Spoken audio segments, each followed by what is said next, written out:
আসসালামু আলাইকুম বন্ধুরা। এই দেখো, ঢং করে ভিডিও বানাবো বলে আমি আম কাটতে বসেছিলাম, কিন্তু এখানে জল পড়ে কি অবস্থাটাই না হলো। মা যদি দেখতে পাই আম ছুঁড়েই আমাকে মারবে।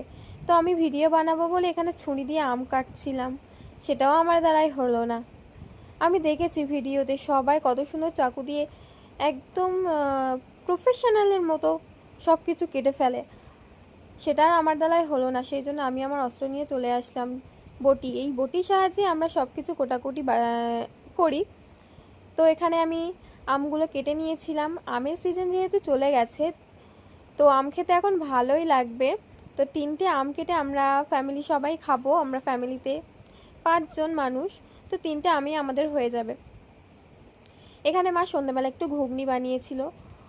ঘুগনিটাকে আমি এখানে বসে চটপটি বানাচ্ছিলাম। তো কি করে সেটা তোমরা দেখে নাও। পেঁয়াজ কুচি দিয়ে, তারপরে এতে দিয়েছিলাম আমি একটু ধনেপাতা, তারপরে একটু লেবুর রস দিয়ে দিয়েছিলাম, একটু কাঁচা লঙ্কা। তো আমার চটপটি রেডি।